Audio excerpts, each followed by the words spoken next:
to our channel. We are at the KOA Herkimer Diamond Mine Campground in upstate New York, and it is our 24-year anniversary. Yeah! So let's take you on a tour. Alright, so we're here at the Miners Village where there is prospecting, a cafe, and a beautiful jewelry store. Let's check it out.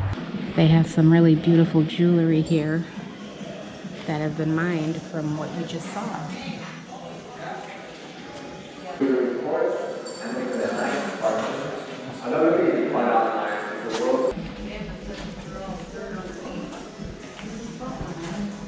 We got quite a few people mining today. It's a good day for it. So this is the Miners Table restaurant, which has excellent food. However, 24 years ago, this used to be the Crystal Chandelier restaurant, and this is where we had our wedding reception. So these glamping pockets right here are awesome. I always have a little ladies' weekend with my mom and my cousin. We come here once a year, and they're just sweet and cozy. You're by the river. It's a great time.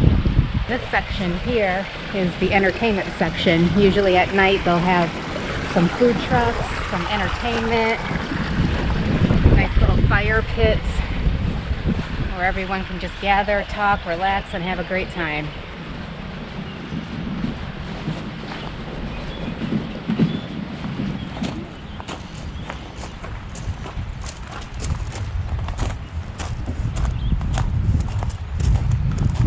This is our home away from home. We absolutely love it here. The staff here are amazing, very accommodating.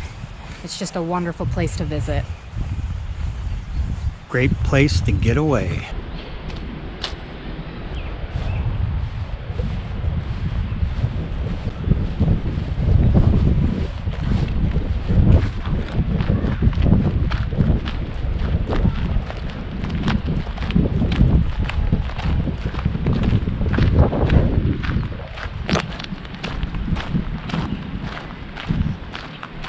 Time for some tent talk. Yeah! So since it's our 24-year wedding anniversary. 24 years. Tony. It's our anniversary. Come on now. Does it seem like 24 years? No. No, it's been a good 24 years. Yes, definitely. it has. So we just want to share our story of how we met and the whole wedding and all that good stuff. This is our tent talk. with Rick and Karen. Yeah. So we actually met in Oregon, Portland, Oregon. I was going to Bible college out there. He had just moved up from Arizona, and we actually met at Red Robin. I did grow up in Portland, Oregon, though, but true. I had a 2-year stint in Phoenix, Arizona. So when we got to Red Robin, I was the hostess with the mostess, and this man right here walked through the door looking for a job, and he said, "I'm here for an interview," and I was like, okay. So I went back, let the boss know your interview's here, and just jokingly I said, "He's kind of cute, you should hire him." And he did. So, and I was a server. Yep. And back then, so 24 years ago in Portland, Oregon, working at Red Robin, I was making $7 an hour plus tips. Plus tips. That was good money back then. Wasn't bad. Yeah, it was pretty decent. So fast forward 2 years, we start, we're dating, and then we get engaged. And because I'm from upstate New York, we ended up getting married in New York, but we were living out in Oregon. So leading up to the wedding, we fly in a week before the wedding, and it was nothing but downpour rain for like 2 straight weeks. Yeah. And there was tons of flooding going on.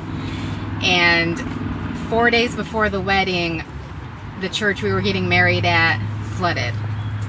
And so we had 4 days to find a new church and contact all the wedding guests and tell them where we're going to get married. So that was a little stressful. And then to top that all off, there was some kind of a conference going on back then. And so all the hotels were completely booked.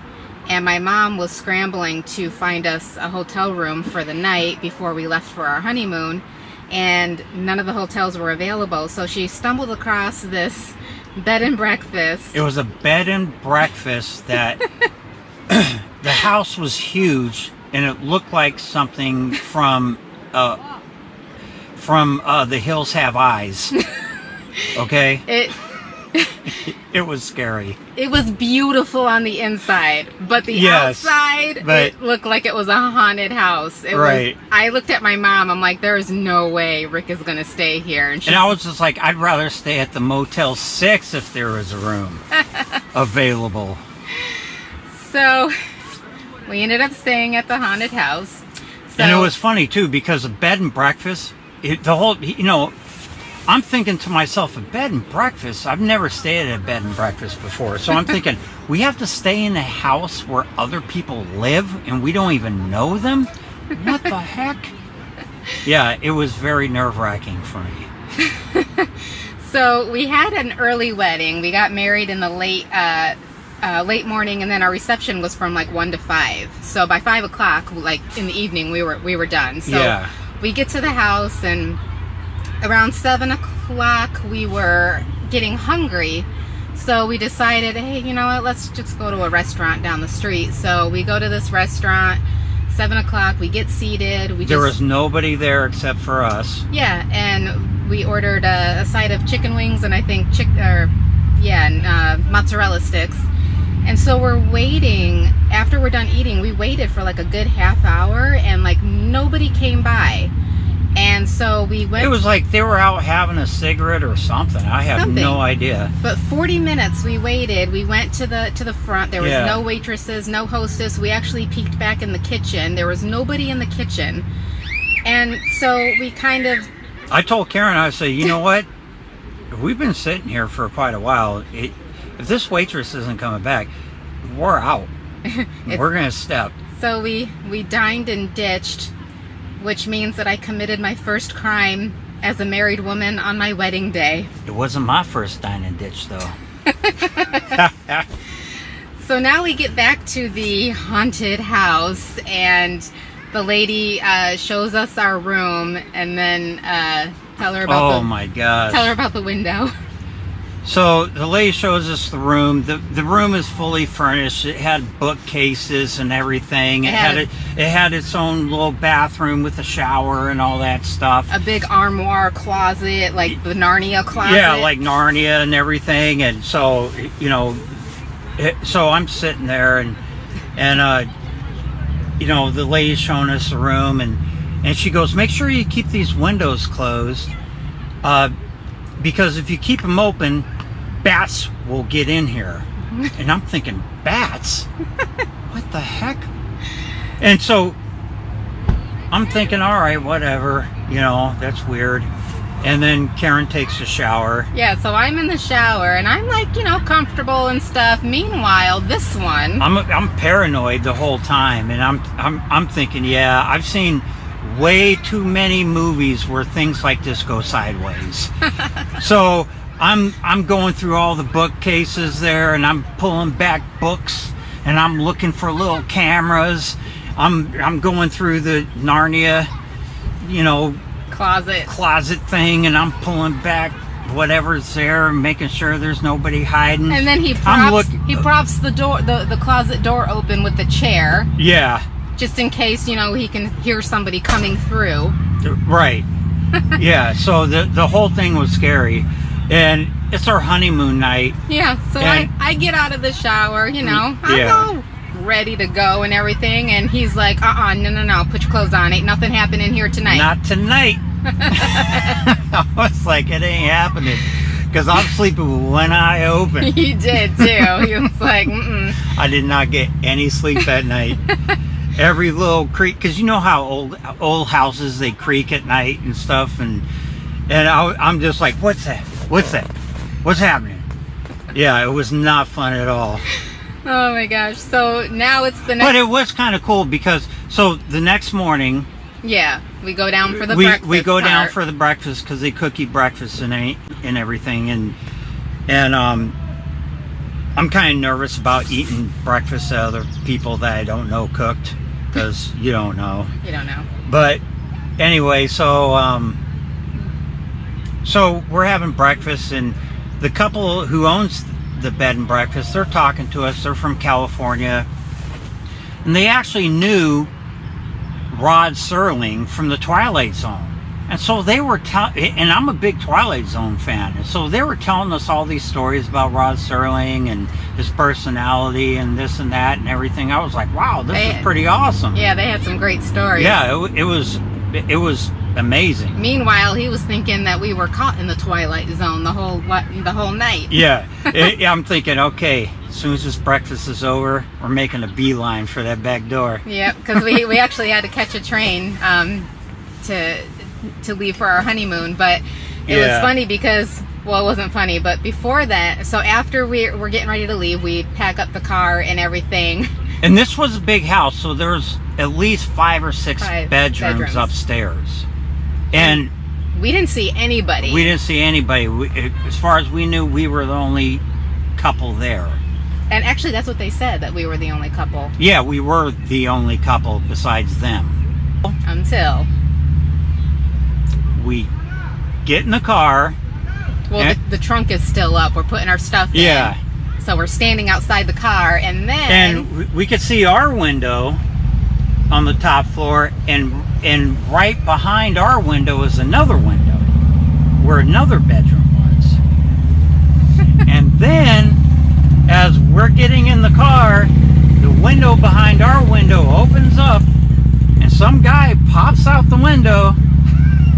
He looked like a crazy Gene Wilder type guy. Right. And he was just like, thanks for coming.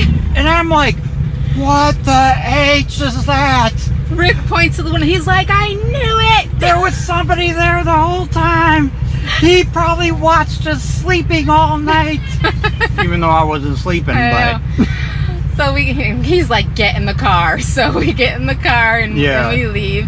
It was crazy. So we caught a train, so we decided to honeymoon down in New York City. Because I'm from the West Coast. I've never been to New York City before, so I figured New York City, we're going to go to New York City, we're going to honeymoon New York City, because I'll never, ever be back at the East Coast again. He's like, I'm never going to live in New York. Yeah, so I was like... Surprise! Yeah.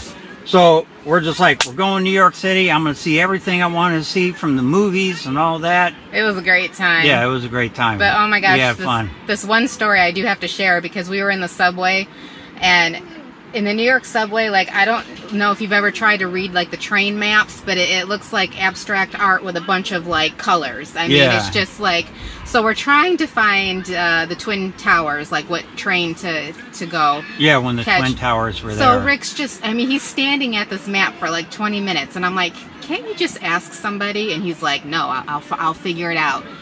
So 20 minutes, and I'm just like, oh. So I'm like, I'm going to go over here and take a picture of the graffiti on the wall, because I see that there's a security guard off to the side. So I'm thinking, I'm just going to ask this guy, because it said security on the back of the shirt.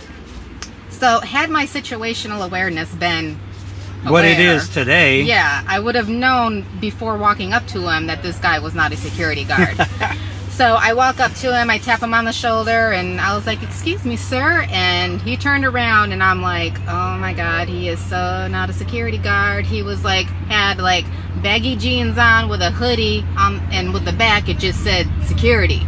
So he's like, yeah, baby, what you want? I was like, directions? Because I felt bad. I didn't want to just be never mind, and just walk away. Yeah. So he's like, where you want to go? I'm like, well, I'm trying to find the Twin Towers. And he's like, oh, I'll take you. And I'm like, well, my husband, he's right there. He's the one looking at the maps. I'm totally pointing him out, and so he was just like, oh, he's like, okay, well, you take this train and then that train and then hop off this one. And I'm just like, okay. I'm like, thank you. And so I go back, and finally he figured it out anyway, because I don't know where that guy was directing us. So, but that's our story. Yeah, that was crazy. But we had a good time in New York City. Then we went back to Portland. And we ended up back here. Yeah, But 2 years later. 2 years later. And we've been in New York City 3 times since then. Because in New York City, they do have like this Italian festival every year, which is totally awesome. Yeah. But I wouldn't go back to New York City today. No. Steve Buscemi got hit in the face, man. What's up with that? Rick Moranis got punched in the face. Come on, man. Why you want to hit these guys? I know.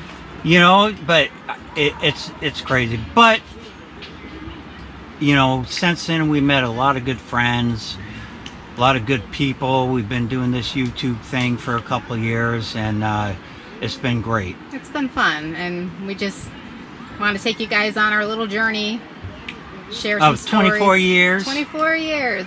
There's a lot to tell, but not in this tent. I was thinking 24 more years from now, I'm going to be 70 and he's going to be 80. Wow. So, you think we'll still be tenting? Probably not. Unless they got something where you can just like levitate Yeah. while you're in the tent. So, Because I know my hip bones are going to be sore. so thank you for watching our video, and we hope you enjoyed it. Like, share, comment, subscribe, and Definitely. happy anniversary to my love. Mwah. Peace out.